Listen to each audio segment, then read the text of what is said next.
Ang walang kapantay na martial god, unang yugto. Kabanata 1326, Kamahalan. Napakabilis, 5 bangkay ang nagkalat sa lupa. Pinatay silang lahat ni Linfang at Yi Renlei. Pagkatapos makapasok sa layer ng Zunqi, ang lakas ng ilusyon ni Yi Renlei ay naging nakakatakot. Sabi ni Linfang, sa lakas ng ikasyam na layer ng Tianqi, ang iyong mga demonyong enerhiya at ang iyong lakas ng pagmumura ay nakakatakot na. Pinatay mo ang 2 cultivator ng ika-4 na layer ng Zunqi at 1 cultivator ng ika-5 layer ng Zunqi. Kung hindi ka tumulong, hindi ako magkakaroon ng ganoon kadaling oras kasama ang cultivator ng ika-5 layer ng Zunqi. Ito ang iyong tagumpay kaysa sa akin. Sabi ni Linfang, ituloy natin. Kahit na mas malalakas na cultivator ay naghihintay sa iyo dito. Nakangiting sabi ni Yi Renlei. Nauna si Linfang sa kanya, kung saan nakatagpo sila ng maraming tao na nagunjok sa kanila, ngunit hindi sila ganoon kalakas. Interesado man silang labanan sila, dahil lang sa kagandahan ni Yi Renlei. Wala si Linfang sa mga mata ng malalakas na cultivator na iyon. Nakalaban mo na ba siya? Tanong ni Linfang, nakatingin kay Kung Ming sa di kalayuan. Sa iisang direksyon ang kanilang nilalakad, kaya marahil ito ang direksyon ni Bahwang. Imposible. Nakangiting sabi ni Yi Renlei. Ganun ba siya kalakas? Tanong ni Linfang. Hindi niya alam kung mahinhin lang siya. Maniwala ka sa akin o hindi, marami sa 10 pinakamalakas na batang cultivator ang hindi makakatalo sa kanya. Sabi ni Yi Renlei.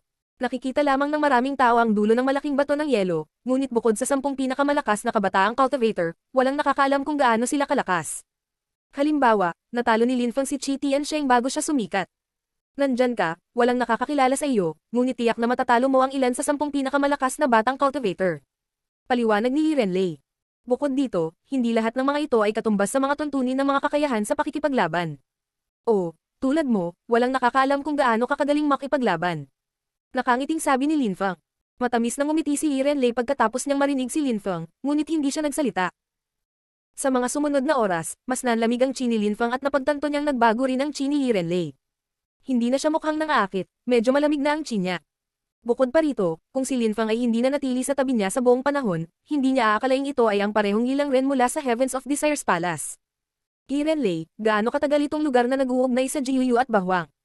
Ito ay umiral sa loob ng maraming taon. Kakailanganin natin ng 3 oras upang pumunta mula sa isang lugar patungo sa isa pa. Sagot ni Yi Renlei. She sounded relaxed, parang hindi niya sinusubukang akitin siya. 3 oras bago tumawid. Nagulat si Linfang. Ito ay ganap na naiiba mula sa labas ng mundo, ang espasyo dito ay hindi kumakatawan sa aktwal na distansya sa labas. Ito ay isang maginhawang paraan upang maglakbay mula sa Jiuyu hanggang Bahwang at kabaliktaran noon. Kung ikaw ay sapat na malakas, ilang higit pang mga laban at maaari mong maabot ang kabilang panig. Kailangan mo ring talunin ang mga gwardya. Ang bawat labasan ng Jiuyu ay may bantay, isang bantay para sa bawat isa sa 12 imperyo. Sabi ni Yi Renlei. Pero paano nalaman ni Yi Renlei na may mga bantay sa labasan? Ang Heavens of Desire's Palace ba ang nagsabi sa kanya noon? Napakagandang babae. May masamang sinabi. May ibang tao na nakatingin kay Yi Renlei sa masamang paraan. Hindi sila pinansin ni Yi Renlei, kaya ngumiti ang taong iyon at sinabi. At malamig, gusto ko ang mga babaeng may malakas na personalidad. Pagkatapos ay ibinukan niya ang kanyang mga braso, gustong pilitin si Yi Renlei na yakapin siya. Gayunpaman, pinalibutan siya ng isang malakas na Qi at tinakpan siya ng isang layer ng yelo. Slash. Malakas na yumanig ang kalaban at saka bumagsak. Huminto si Linfang, lumingon si Yi Renlei at ngumiti. Pasensya na, haha, nagulat lang ako. Sabi ni Linfang. Water Abstruse Energies, Level 5. Pinili mo ang landas. Nakangiting sabi ni Renlei. Biglang na-curious si Linfang at naintriga sa bagong personalidad na ito. Nagpatuloy siya sa paglalakad sa parehong bilis. Paminsan-minsan, gustong lumaban ng mga tao, ngunit agad silang hinarap ni Yi Renlei. Pagkaraan ng isang oras, napagtanto ni Linfang na hindi pa rin sila nakakarating sa exit. Ayon kay Yi Renlei, 3 oras lang ang kailangan nila para makatawid sa buong larangan ng digmaan. Sa pag-aakalang nagsimula sila malapit sa Bahwang, dapat ay nakarating na sila sa Bahwang pagkalipas ng 1 oras at kalahati, ngunit 2 oras na silang naglalakad. Naunawaan ni Linfang ang ibig sabihin nito, ang layunin ni Yi Renlei ay hindi si Bahwang, kundi si Jiuyu. Tinanong ni Linfang, Yi Renlei, babalik ka ba sa Bahwang para sa pagpupulong ng mga emperador? Nagulat si Yi Renlei nang marinig niya si Linfang, ngunit sinabi niya. Siyempre, sige, mamasyal tayo sa Jiuyu. Sabi ni Linfang. Hindi ito magiging isang kaaya-ayang paglalakbay, ito ay magiging isang nakakatakot na pakikipagsapalaran. Sabi ni Yi Renlei, habang patuloy sila sa paglalakad patungo kay Jiuyu. Gayunpaman, habang sila ay nagpatuloy, isang malakas na hangin ang nagsimulang umihip. Nagulat si Linfang dahil ang taong iyon ay ang binata na nakalaban niya noong una siyang dumating sa lugar na iyon. Ngunit hindi na siya nakilala ng binata, sa halip ay nakatitig siya kay Yi Renlei. Matapos isipin ni Linfang na aatake ang binata, pinanood niya itong lumuhad at sinabing, Your Highness. Ang walang kapantay na martial god, unang yugto. Kabanata 1327, patayin si Irenlei. Kamahalan. Sabi ng binata. Ang cultivator na iyon ng ikatlong layer ng Zunchi na kumokontrol sa dalawang uri ng abstruse energies at ang abstruse energies ay level 5, ay tinatawag si Irenlei na Your Majesty. Dulci at Dul status. Nait Linfang. Sinabi sa kanya ni Mo Chen na sa daanan sa pagitan ng Jiuyu at Bahwang ay may mga tao mula sa Jiuyu at Bahwang.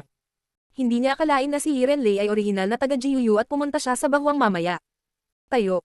Mahinahong sabi ni Irenlei. Tumayo ang binata at tumingin niya. Noong mga araw na iyon, may ilang mga chismis tungkol sa prinsesa, ngunit si Dao He, ang batang cultivator ng Talem, ay hindi naniwala sa kanila.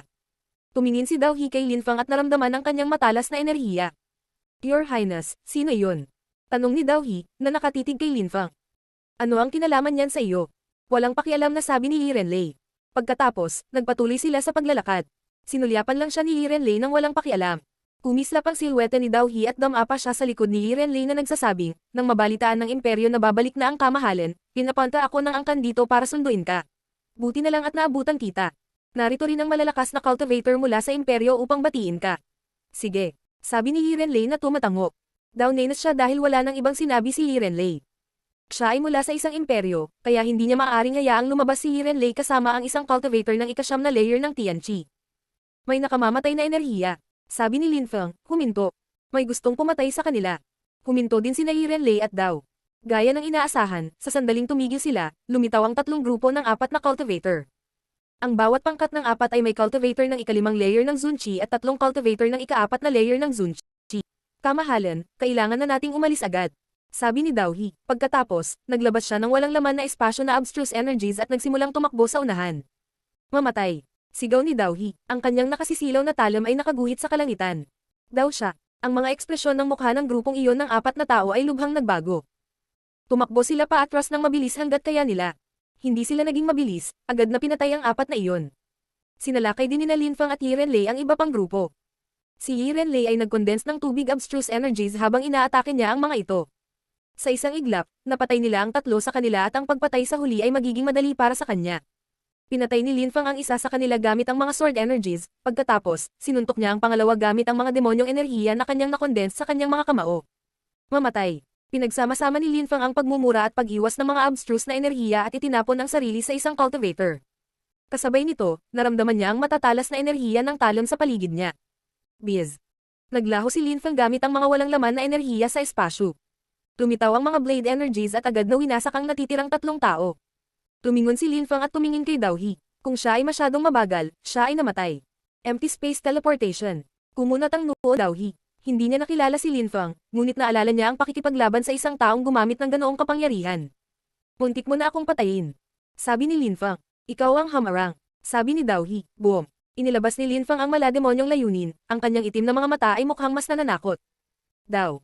Naramdaman niya na sinisira ng demonyo ang kanyang kaluluwa. Sisirain kita. Sabi ni Linfang. Isa kang walang kwentang alipin, lumuhad ka. Tekto.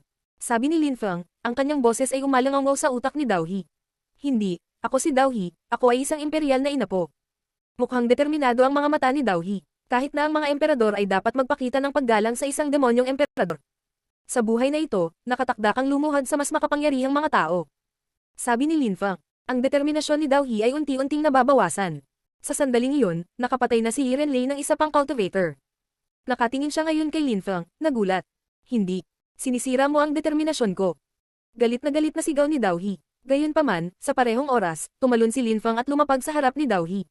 Isang dambuhalang kamay ng demonyo ang lumitaw, na naglalaman ng mapang uyam at mapang akit na mga enerhiya. Asar.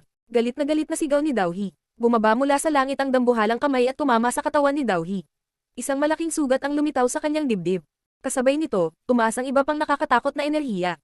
Malaking pagbabago ang ekspresyon ng mukha ni Dao He at sumigaw siya ng stop. Tumigil ka. Kumunat ang noo ni Linfang at nakitang darating ang iba pang malalakas na cultivator. Mas malakas sila kaysa sa mga cultivator noon, lahat sila ay mga tagapagsasaka ng ikalima at ika-anim na layer ng Zunchi. Lahat sila ay umaatake kay Irenlei. Gusto nila siyang patayin. Isip ni Linfang. May 100 araw pa bago ang pulong ng mga emperador, ngunit hindi alam ni Linfang kung bakit siya babalik sa Jiuyu, o kung bakit napakaraming tao ang gustong pumatay sa kanya. Hindi ito magiging isang kaaya-ayang paglalakbay, ito ay magiging isang nakakatakot na pakikipagsapalaran. Naalala ni Linfang. Sinulyapan ni Linfang si Dao He at sinabing, wala nang susunod. Malamig at walang takot na umungol si Dao He. Ayoko na rin makita sa susunod. Sabi ni Li Renlei kay Dao He. Si Dao He ay nagalit noong una, ngunit pagkatapos ay tumango. Kamahalan, nakipag-ugnayan na ako sa malalakas na cultivator ng angkan. Kailangan lang nating maghintay ng kaunti pa. Sabi ni Dao He. Pagkatapos, lumingon siya at kumislap sa hangin ng isang kulay ube na talem. Mamatay. Nakakatakot ang kanilang chi. Isang dambuhalang kamay ang lumitaw sa langit. Sirain. Sigaw ni Dao He habang pinapag-condensize ang sarili niyang mga abstruse energies. Ang kanyang talem ay laslas, gayunpaman, isang malakas na liwanag ng espada ang lumipat patungo sa kanyang talem.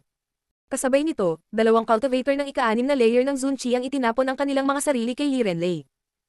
Ang isa sa kanila ay may matalas na gininto ang enerhiya habang ang isa ay may lakas ng hangin. Nako, mukhang masama, isip ni Linfang. Ang walang kapantay na martial god, unang yugto. Kabanata 1328, malinaw na intensyon sa pagpatay. Naglabas si Li Renlei ng mas maraming enerhiya matapos makita silang papalapit. Ang kanyang mga enerhiya ay naging matubig na kulungan upang harangan ang pag-atake ng mga kalaban. Ang kanilang mga enerhiya ay naging isang ulan habang sila ay tumama sa hola. Isang nakakasilaw na gininto ang liwanag ang nakakuha kay Li Renlei, gayunpaman, ang kanyang silweta ay naging distorted at nagawa niyang makalayo. Maaari siyang maging tubig kapag inatake. Tulungan mo akong harangan ng isa sa kanila. Sinabi ni Li Renlei kay Linfang gamit ang telepathy. Ang isa naman ay naglabas ng lakas ng hangin na mabilis na pumaligid sa kanya. Tumingin si Linfang sa kanila at agad na napagtanto na nakalusot sila sa ika-6 na layer ng Zun Chi, kaya kung anuman sa kanilang mga pag-atake ang umabot sa kanila, mamamatay sila. Ang pagkakaiba sa pagitan ng ika-5 at ika-6 na layer ng Zun Chi ay ganoon kalaki. Lalabanan ko ang may gintong abstruse energies. Sabi ni Linfang gamit ang telepathy, habang naglalabas ng cetro. Mamatay. Ang cetro ay naging isang punong sumpa at tumungo sa cultivator na may gininto ang enerhiya. Kunin. Ang cultivator na iyon ay lumikha ng isang dambuhalang kamay na lumipat patungo sa sinaunang puno. Agad niya itong hinawakan at itinapon ang katawan ni Linfang. Sumpa. Sabi ni Linfang. Ang cetro ay naglabas ng mga enerhiya sa napakalaking kamay at sinimulan itong kaagnasan. Biglang natakot ang cultivator na iyon. Gusto niyang ibalik ang kamay, pero may lumabas na dugo. Dapat gusto mong mamatay. Sabi ng cultivator. Iniunat niya ang kanyang kamay at lumitaw ang isang gintong tore na may mga gintong marka. Mamatay. Sigaw ng cultivator. Ang tore ay naging napakalaki na dudurugin nito si Linfang na parang langgam. Labas. Inilabas ni Linfang ang kanyang kama at inilagay ito sa itaas ng kanyang ulo. Kabom. Bumagsak ang gininto ang tore sa kama, na naging dahilan ng manhid ng mga braso ni Linfang. Pinilit ng tore na iyon ang kalahati ng katawan ni Linfang sa lupa. Matigas ka talaga, sabi ng kalaban habang naglalabas ng mas mapang-ipang mga enerhiya. Boom. Inilabas ni Linfang ang demonyong chi sa pagkakataong ito. Ang gintong tore ay nasa itaas muli ng ulo ni Linfang, ngunit pagkatapos ay bigla siyang nawala at muling lumitaw sa harap ng kaaway. Ang kanyang cetro ay nakatutok ng diretso sa ulo ng kalaban. Kabom! Ang gintong tore ay tumama sa lupa at sumabog. Medyo swerte si Linfang sa kanyang balabal na makakapag-teleport. Sumpa ng nakamamatay na kaluluwa. Galit na sigaw ni Linfang. Biglang, parang mga multo ang tumataghoy, ang kanilang mga panaghoy ay umaalingaw sa utak ng iba at sinisira ang kanilang determinasyon. Sirain. Galit na sigaw ng isang malakas na cultivator. Ang kanyang katawan ay napaliligiran ng mga gintong ilaw habang inihagis niya ang kanyang sarili kay Linfang. Ang espasyo sa kanilang paligid ay naging ganap na ginintoang at pakiramdam ni Linfang ay bamigat, na parang ilang bundok ang nakapatong sa kanyang mga balikat. Ang cultivator na iyon ng ika-6 na layer ng Zun Chi ay ilang beses nang inatake si Linfang, ngunit hindi pa rin siya nagawang patayin. Napaatras si Linfang ng ilang hakbang, ngunit natigil pa rin sa gininto ang mundo. Kahit na ang walang katulad na mga banal na sandata ay makapangyarihan, ang cultivator na gumamit nito ay kailangan ding maging malakas.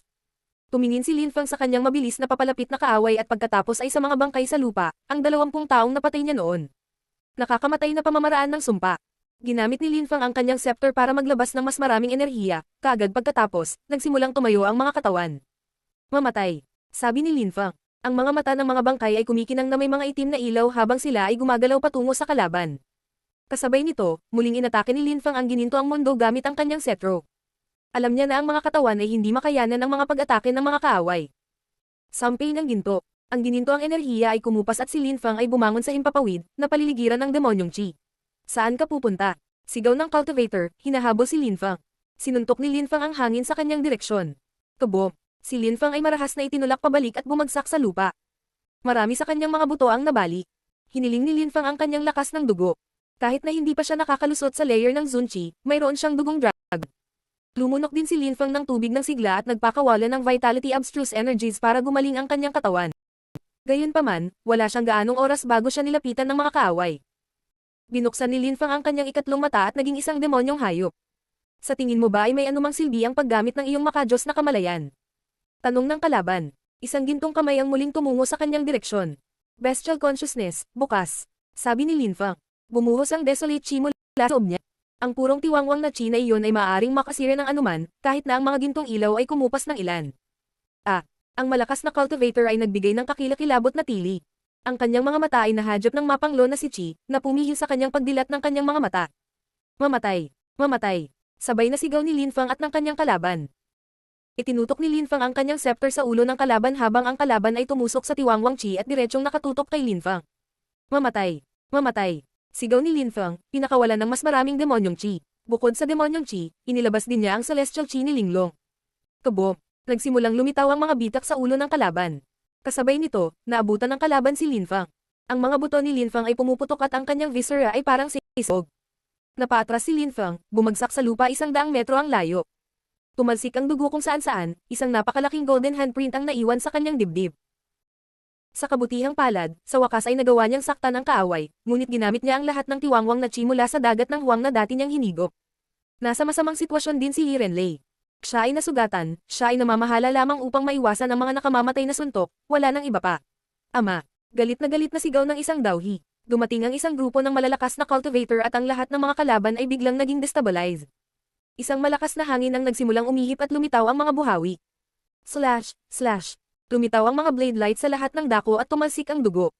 Lumakas ang hangin, lumitaw si Yirenlei mula sa kaguluhan, medyo punit-punit ang kanyang damit. Kamahalan.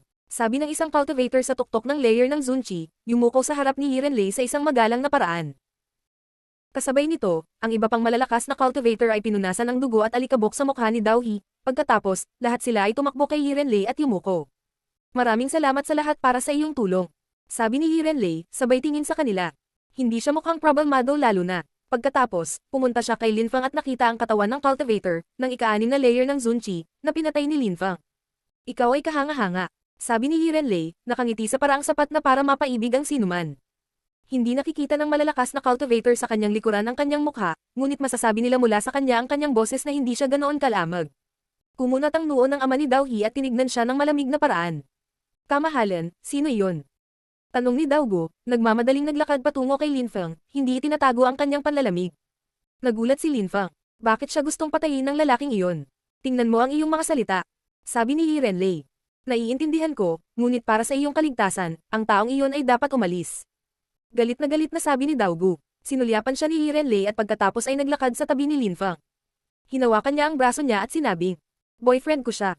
Ang walang kapantay na martial god, unang yugto. Kabanata 1329, Imperyo ng Yelo. Boyfriend ko siya. Sabi ni Yirenlei. Natahimik ang lahat, lalo na si Dawhi. Si Linfang ay nagulat din, ngunit siya ay mabilis na bumalik sa kanyang katinoan at sinulyapan ang mga tao gamit ang kanyang itim na mga mata. Hindi mo dapat sirain ang iyong reputasyon, kahit na gusto mo siyang protektahan. Sabi ni Dawgo, sinusubukang husgahan si Linfang. Tingin mo nagbibiro ako? Tanong ni Yirenlei, nakasandal kay Linfang at walang pakundangan na nakatingin sa mga taong iyon. Tinitigan din ni Linfang Dawgo. Iyon ay isang cultivator sa tuktok ng layer ng Zunchi. Kung sila ay nasa bahwang, siya ay magiging isang pangunahing miyembro ng isang maimpluwensyang imperial na grupo. Dawgo, bumalik na ang kamahalan kasama ang lalaking mahal niya. Ano bang problema niyan? Sabi ng isang matanda na naglalakad palapit sa kanila. Isa rin siyang cultivator sa tuktok ng layer ng Zunchi. Inisip ko lang na baka bandido siya, pero dahil hindi nagbibiro ang Her Majesty, syempre masaya ako para sa kanya. Masaya ang pamilyang daw sa pagtanggap sa kanya pabalik sa imperyo. Sabi ni Dawgo, ang lahat ng miyembro ng pamilya daw ay tumabi at pinabayaan si Yirenlei. Kamahalan, maligayang pagbabalik sa imperyo. Sabi ng matandang cultivator. Salamat. Sabi ni Yirenlei. Pagkatapos ay kinaladkad niya si Linfang at naglakad sila pasulong. Wala nang nagdulot sa kanila ng gulo dahil napapaligiran na sila ng mga kahangahangang cultivator. Makalipas ang maikling oras ng paglalakad, nakarating na sila sa dulo ng landas. Nasa harap ni Linfang ang 12 sipi. Ang mga nangunguna sa daan ay pumili ng landas. Mabilis silang lahat dahil medyo mahaba ang daanan, pero kahit ganoon, inabot sila ng kalahating oras bago makarating sa exit. May mga bakanting space energies na naghihintay sa kanila sa labasan. Pakiusap, kamahalan. Sabi ni Dawgo at ng iba pang mga cultivator, huminto. Ang labasan ay napakaliit, dahil ito ay isang bitak lamang sa espasyo. Labas tayo. Sabi ni Hirenlei, sabay hila kay Linfang. Nang makarating sila sa kabilang panig, mabilis na napagtanto ni Linfang na napapaligiran siya ng malamig na enerhiya, at ilang tao pa. Bumalik na ako. Bulong ni Hirenlei. Nang lumabas sila sa kuwebang iyon, si Linfang ay napapaligiran ng dalawang lalaking bato sa bawat gilid niya na mukhang mga taong nililok ng yelo. Si Linfang ay kumbinsido na sila ay tunay na tao. Mga bantay. Isip ni Linfang. Kailangang maging bantay ang dalawang iyon, ngunit wala silang reaksyon. Nagpatuloy si Linfang sa paglalakad bago tuluyang nakarating sa labas. Isa itong malawak na lugar na may mga gusali kung saan-saan. Ang mga tao sa di kalayuan ay mukhang maliliit, parang mga batik ng alikabok. Siya ay nasa isang matayog na glacier na 10,000 metro ang taas, kalahati lamang ng isang gusali. Ano ang nasa itaas ng ating mga ulo?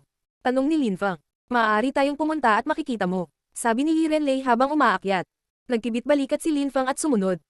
Siya ay nasugatan, ngunit ito ay hindi mahalaga. Sa di kalayuan, may isang gusali na mas mataas kaysa alinman sa mga ulap, ngunit ito ay malabo sa likod ng ambon. Sa aking nakaraang mundo, kung nakita iyon ng mga tao, hindi nila lubos na maiisip ang Potala Palace. Bulong ni Linfang.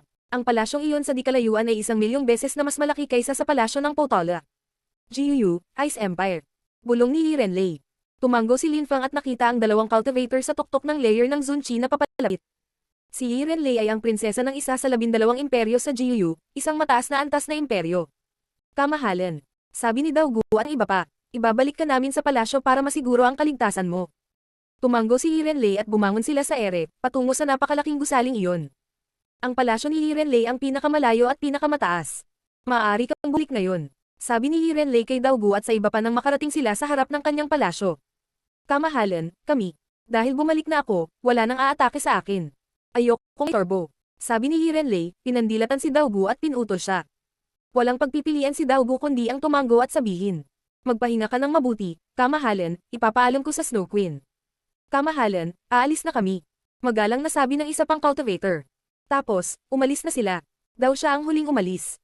Bago siya umalis, sinulyapan niya si Linfang sa malamig na paraan. Pagkaalis ng lahat, tumingin si Hirenlei kay Linfang at tinitigan niya ito pabalik. Hindi ka ba sigurado, mahal ko? Nakangiting sabi ni Hirenlei. Hindi na siya ganoon kalamag, sa halip ay nakangiti at nakakaakit. Ang bawat palasyo sa paligid niya ay napakalaki, ngunit ang kanya ang pinakamalaki. Mayroon itong mahigpit na chi sa paligid nito, na humahadlang sa sinuman maliban sa mga dinala mismo ni Hirenlei dito. Sinabi ni Linfang, kamahalan, ang prinsesa ng Snow Empire ay hindi nais na ako ay maging isang inapo ng imperyo. Huwag mag-alala, ikaw lang hanggang ngayon. Baka balang araw. Sabi ni Hirenlei sa malumanay na boses, nakatingin kay Linfang sa mapang-akit na paraan. Naglakad siya patungo sa kanya, idinikit ang kanyang mga labi sa kanyang tainga, at sinabi. Linfang, alam kong hindi ka madaling mamatay, kung alam ng Chiklan at Tianlong Divine Castle na buhay ka pa sa dami ng nawala sa kanila, mababaliw sila. Maging ang mga emperador ay nagpakita na. Naiisip mo ba? Nakangiting sabi ni Hirenlei. Paano ka nakakasigurado na ako si Linfang? Mahinahong tanong ni Linfang. Mga lakas ng pagmumura, ikasyam na layer ng Tianqi, nakakatakot na mga kakayahan sa pakikipaglaban, ilang mapanlinlang na enerhiya, at tubig ng sigla. Paanong hindi ko malalaman? Nakangiting tanong ni Hirenlei. Nagulat ako dahil mahilig gumamit si Linfang ng espada at gumagamit ka ng lakas ng pagmumura, pero nakakapagtaka, pareho lang kayong tao. Hindi katakataka na gusto mo ang demonyong Ploto noong isang araw, at pagkatapos na isuko ito ng madali, bumalik ka para dito sa ilalim ng ibang katauhan. Lahat ng tao may kanya-kanyang sikreto. Ikaw din. Pagnanais, ilusyon, pagbabago, pag-iwas, sigla, at tubig na walang lakas. Sa Bahwang, ikaw ang banal na babae ng Heavens of Desires Palace at sa Jiuyu ikaw ay isang malamig at marangal na prinsesa. Bakit ka pumunta sa Bahwang at bakit ka nag-aral ng Desir Cultivation? Tanong ni Linfang. Sa susunod na daang araw, mauunawaan mo. Kung tutuusin, boyfriend kita ngayon, kahit sa daang araw na ito. Nakangiting sabi ni Hirenlei. Sige mahal, humanda ka. Makikita natin ang aking ama at ina, ang mga emperador at ang mga pinuno ng aking bansa. Ang walang kapantay na martial god, unang yugto. Kabanata 1330, pang-aakit ni Hirenlei. Ice Emperor, Snow Leader. Tanong ni Linfang. Lahat sila ay cultivation emperors. Talaga. Nakangiting sabi ni Hirenlei. Dapat magkatulad sina Jiuyu at Bahwang, habang ang banal na lungsod ang pinakamisteryosong lugar sa lahat. Sinabi sa akin ni Xiaoya iyon. Bulong ni Linfang. Hindi niya inaasahan na pupunta siya sa banal na lungsod, ang pinakasentro ng kontinente ng siyam na ulap. Gayunpaman, bihirang marinig ni Linfang ang mga taong nagsasalita tungkol sa banal na lungsod. Ilang Ren, may alam ka ba tungkol sa banal na lungsod? Tanong ni Linfang. Nabalitaan ko lang na ang banal na lungsod ay ang pinakagitnang bahagi ng kontinente ng siyam na ulap. Ang pinakamalakas na cultivator lamang ang pumupunta doon. Nagtanong din ako tungkol sa banal na lungsod, ngunit ang aking ama, ina, mga guro, at iba pa ay walang sinabi sa akin tungkol dito. Sabi lang nila malalaman ko pagdating ng tamang panahon. Sabi ni Li Renlei. Ngunit narinig ko na ang pagpupulong ng mga emperador, kung saan nilalahukan din sina Jiuyu at Bahwang, ay may kinalaman sa banal na lungsod. Sabi ni Li Renlei. Sa bilog ni Lin Feng, bukod sa mga maalamat na emperador, tanging si Mr. Xiao, Xiao Ya, at ang ina ni Meng Qing ang nakapunta sa banal na lungsod, ngunit hindi sinabi sa kanya ni Mr. Xiao at ng ina ni Meng Qing ang tungkol dito. Siguro nandoon na ang mga emperador, ngunit ayaw nilang pag-usapan iyon. Isip ni Lin Feng. Kahit na ang mga buhay ng mga emperador ay may mga limitasyon, maaari silang mabuhay ng hindi bababa sa 1,000 taon, ang mga mataas na antas ng mga emperador ay maaaring mabuhay ng hanggang 10,000 taon. Bukod pa rito, sa mga emperador sa Bahwang, wala bang sino man ang maaaring maging isang mahusay na emperador ng pagtatanim. Ang lahat ay tila tumuturo sa banal na lungsod. Marahil doon, mas malalaman ni Lin Feng ang tungkol sa mga alamat na narinig niya at ang kasaysayan ng ilan sa mga matatandang emperador. Gaya ng inaasahan ni Li Renlei, hindi nagtagal ay may lumitaw na chi sa di kalayuan. Inangat nina Lin Feng at Li Renlei ang kanilang mga ulo at nakita ang isang grupo ng mga tao na nakasuot ng mga baluti ng yelo at nyebe. Kamahalan, maligayang pagdating sa imperyo ng yelo. Ang araw ay sumisikat sa kanilang mga sandata, kaya nakikita ni Lin Feng ang mukha ng mga tao, ngunit masasabi niyang hindi siya masyadong maganda sa kanyang tono. Naalala ni Lin Feng na ilang tao ang nagtangkang patayin siya at pinrotektahan siya ni Dao Gu at ng iba pa.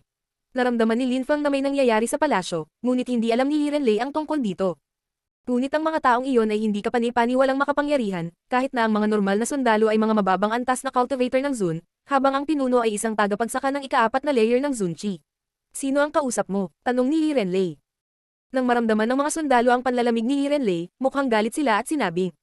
Kamahalan, sinabi namin ang lahat ng dapat naming sabihin, kaya aalis na kami. Mahal ko, nakikita mo ba kung paano ako tinatreto ng mga tao? Sabi ni Li Renlei. Sa iyong lakas, madali mo silang mapapatay. Sabi ni Lin Feng. Galit na tumingin sa kanya si Li Renlei, parang sinisisi siya sa hindi niya pagtulong. Paano ako magkakaroon ng anumang halaga dito? Tanong ni Lin Feng. Tumiti si Li Renlei ng manipis at sinabing. Kailangan mo lang magpanggap na boyfriend kita, iyon lang. Nagkibit balikat si Lin Feng at sinabing. Ayoko na ginagamit ako ng mga tao. Sabihin sa akin kung ano ang iyong pinaplano, kung hindi man, kung may mangyari, hindi ako mananatili sa tabi mo. Si Li Renlei ay biglang naging napakaganda at nangaakit. Sa Jiuyu, mayroon lamang 12 emperador. Bagamat mas kaunti ang mga emperador dito kaysa sa Bahwang, si Jiuyu ay mas makapangyarihan kaysa sa Bahwang, bukod pa, si Jiuyu ay 5 beses na mas malaki kaysa sa Bahwang at ang tunay na kapangyarihan ng 12 imperyo ay nasa kanilang mga templo. Ang 12 dambana. Nariyan ang simbolo ng Ice and Snow Empire, ang aming dambana. Sabi ni Li Renlei sabay turo sa isang templo. Narinig ko na ang 12 templo ay nagmula sa banal na lungsod. Alam ko rin na kahit ang mga emperador ay hindi maaaring pumunta sa mga dambana ayon sa gusto nila, bago pa lamang ang pagpupulong ng Imperial Alliance ay magbubukas sila. Ito ang katumbas ng pagpupulong ng mga emperador sa Bahwang. Gayun din, ang Imperial Alliance meeting at ang Meeting of the Emperors ay gaganapin sa parehong araw. Si Lin Feng ay matamang nakinig kay Li Renlei. May kinalaman ba sa akin ang mga bagay na iyon? Tanong ni Lin Feng. Siyempre, sa kasaysayan ng Ice and Snow Empire, hindi kailanman pinayagan ng pinuno ang mga kababaihan ng imperyo na pumunta sa dambana. Hanggang sa lumitaw ang pinuno ng Nyebe, iyon ay kung gusto lang niyang labagin ang panuntunang iyon, ngunit nagkaroon ng hindi pa nagagawang pagtutol. Sa wakas, nagkaroon ng regression at naging panuntunan. Ang mga babae ay maaaring pumunta sa dambana kasama ang kanilang kasintahan. Sabi ni Li Renlei. Tinanong ni Lin Feng. Hindi ko maintindihan, ano ang punto ng panuntunang iyon? Ang Ice and Snow Empire ay palaging kinokontrol ng mga emperador. Ayon sa mga alamat, ipapadala lamang ng Diyosa ng Yelo ang kanyang kaalaman sa isang babaeng nawala ang kanyang kadalisayan. Sabi ni Li Renlei, nakasandal kay Lin Feng. Gusto niyang maawa si Lin Feng kanya. Kaya kung gusto ng mga babae na pumunta doon, hindi naman talaga nakadepende sa lalaki, dapat lang nawala ang virginity ng babae. Sabi ni Lin Feng, nakatingin sa kanyang magandang mukha. Talaga. Sabi ni Li Renlei na tumatango. Bakit ako? Dahil virgin pa ako. Sabi ni Li Renlei na nakangiti sa kanya nang nakakaakit. Mahal ko, alam mo kung paano kita gustong gamitin. Gusto kong mahalin mo ako, ayoko nang maging birhen. Iyon ay pangarap ng sinumang lalaki, ang pakikipagtalik sa banal na babae ng langit ng palasyo ng pagnanasa, ang prinsesa ng imperyong Yelo at Nyebe. Bakit ako? Sabi mo gusto mong sumama sa akin. Hindi ko naisip ito, ngunit pagkatapos ay napagtanto ko na ang itim na salamangkero at si Lin Feng ay iisang tao at namangha. Bakit hindi ako pumili ng isang natatanging lalaki para mawala ang aking pagkabirhen? Paano kung hindi mo ako nakilala? Tanong ni Lin Feng. May pipiliin sana ako dito sa Jiuyu o baka Daohi. Sabi ni Li Renlei. Si Lin Fang ay hindi komportable, siya ay malupit, malupit sa sarili, malupit sa kanya. Dahil gusto niyang pumunta sa Ice and Snow Shrine, kahit sinong lalaki ang kanyang matutulog. Sulit ba yan? Ikaw ang banal na babae ng Heavens of Desires Palace, ang prinsesa ng Ice and Snow Empire. Alam ko na magkakaroon ng ganoong araw sa hinaharap, ngunit gusto kong matanggap ang mga transmisyon ng Diyosa ngayon. Nakangiting sabi ni Yi Renlei. Sige, mahal, tamasahin natin ang kasiyahan ng pagnanasa. Nakalusot ka na sa tuktok ng layer ng Tianqi, marahil ito ay makakatulong sa iyong makapasok sa layer ng Zunqi. Tsaka ganun ba talaga ako kadiri? Umiling si Lin Fang at ngumiti ng pilit, paano siya magiging pangit o nakakadiri?